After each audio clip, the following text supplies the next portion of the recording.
नमस्कार, प्रणाम, आदाब, सत श्री अकाल। दोस्तों, उम्मीद है आप स्वस्थ होंगे, मस्त होंगे।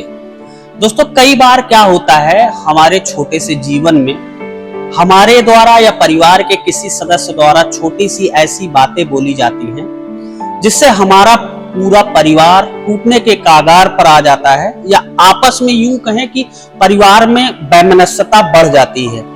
आज ऐसी ही एक कहानी लेकर आया हूं जिसमें छोटी सी एक कटोरी के लिए आपस में बेटे और बहू के बीच मतभेद हो जाता है और बेटे और बाप के बीच भी मतभेद बरकरार हो जाता है। कहानी क्या है, किसकी है, सब कुछ जानेंगे एक एक करके।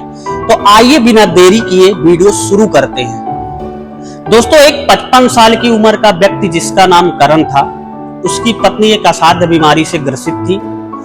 इस असाध्य बीमारी का नाम था कैंसर। अब उसकी पत्नी को कैंसर होता है और कैंसर लास्ट स्टेज में था, तो उसने अपनी पत्नी को हॉस्पिटल में एडमिट कराया। हॉस्पिटल में डॉक्टर ने कहा कि अब ये लास्ट स्टेज में है, इनको आप ले जाइए, अब ये ज्यादा दिन की मेहमान नहीं है। तो करण द्वारा घर पे लाया जाता है। अचानक 4-5 दिन बाद उनकी तबीयत एक बार फिर से बिगड़ती है, उनकी पत्नी की, और उनका स्वर्गवास हो जाता है।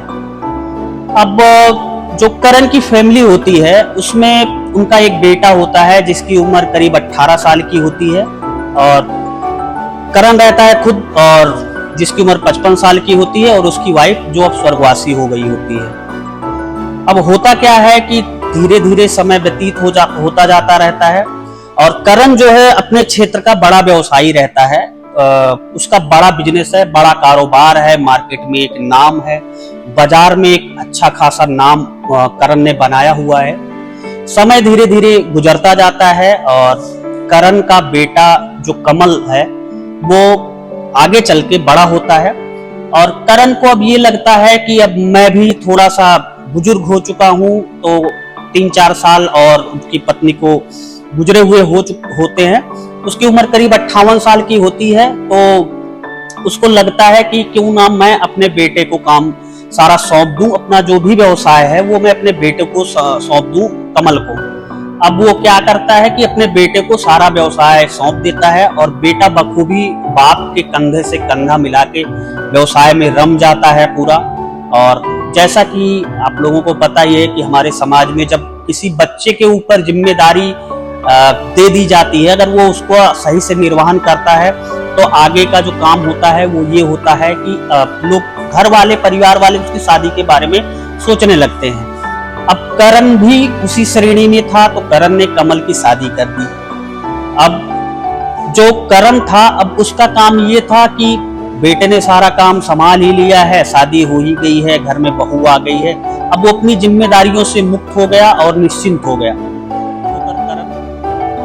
अपने दोस्त के इस ऑफिस, कभी दोस्त के इस दुकान, कभी इस दोस्त के घर, कभी उस दोस्त के घर अपना समय व्यतीत कर रहा होता है। करण एक दिन अपने बेटे के साथ दुकान पर व्यस्त रहता है। वो ये तक भूल गया होता है कि उसे दोपहर का खाना खाना है। अब करण के बेटे कमल ने अपने पिताजी से कहा कि पिताजी आप जाइए, घर बहू है आपकी, तो आप खाना खा के आ जाइए। तो वो बोलता है ठीक है, मैं जा रहा हूँ घर खाना खाने के लिए। और वो घर पहुंचता है तो देखता है कि बहू सारे खाने लेकर आती है, जो भी दाल चावल रोटी सब्जी वगैरह बनी है वो सारे खाने परोस रही होती है।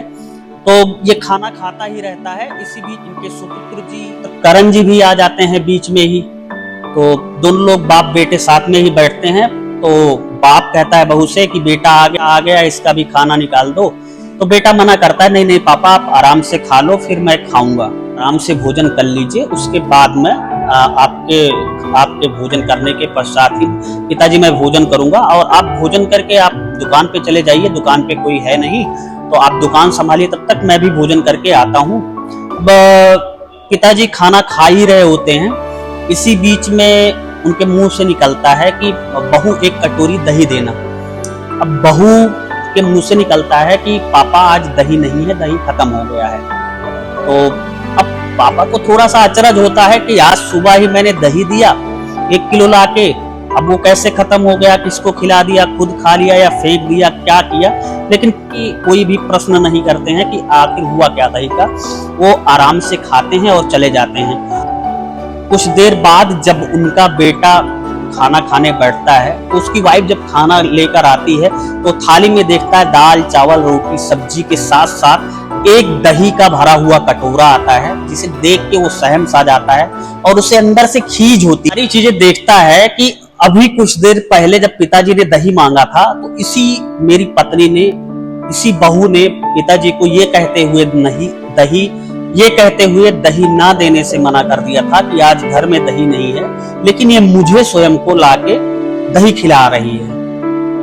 अब वो खा पी के आराम से बिना गुस्सा हुए पत्नी पे सीधे हाथ मुंह धुलता है और अपनी गाड़ी से निकल जाता है अपने दुकान पर पहुंचता है, देखता है पिताजी अपने काम में व्यस्त हैं। पिताजी से तुरंत बुलाता है, पिताजी से कहता है पिताजी जी आपको कल मेरे साथ कोर्ट चलना है। अब पिताजी अचरज से भरे होते हैं। पिताजी कहते हैं बेटा ऐसी क्या बात हो गई जो कल कोर्ट चलना है? तो बेटा कहता है पिताजी कल मैं आपकी कोर्ट में शादी कराऊंगा। पिताजी ने उत्तर दिया बेटा अब मेरी इतनी उम्र हो गई है, मुझे अब किसी कोई शादी की जरूरत नहीं है। अब इतनी उम्र में भला कोई शादी करता है? तुम्हें माँ की जरूरत पड़ गई क्या? मैंने कोई ऐसा प्यार रहा हो जो तुम्हें ना दिया हो? आखिर क्या बात है बेटा, तुम की आज इतना दिन हो गया माता जी को एक्सपायर हुए, आज इतनी बहकी बहकी बातें क्यों कर रहे हो?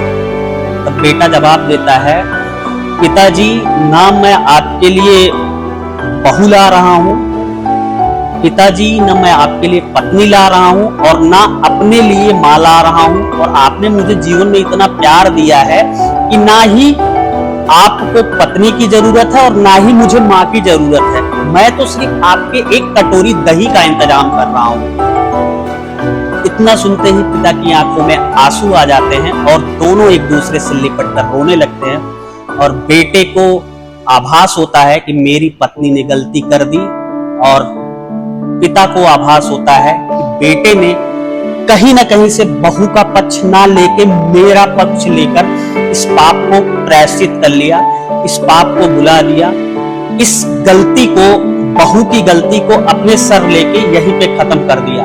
बहुत सारे ऐसे मौके हमारे जीवन पर आते हैं, हमारे परिवार में आते हैं, जब छोटी छोटी गलतफहमियों को हम एक चुटकी भर प्यार से, हंसी से और दिमाग से, मुस्कान से जीत सकते हैं। अफसोस हम ऐसा करते नहीं हैं। तो आपको ये छोटी सी वीडियो कैसी लगी हमें कमेंट बॉक्स में अपनी राय जरूर बताएं। मिलूंगा एक नई कहानी के साथ आपसे जल्द ही, तब तक के लिए जय हिंद।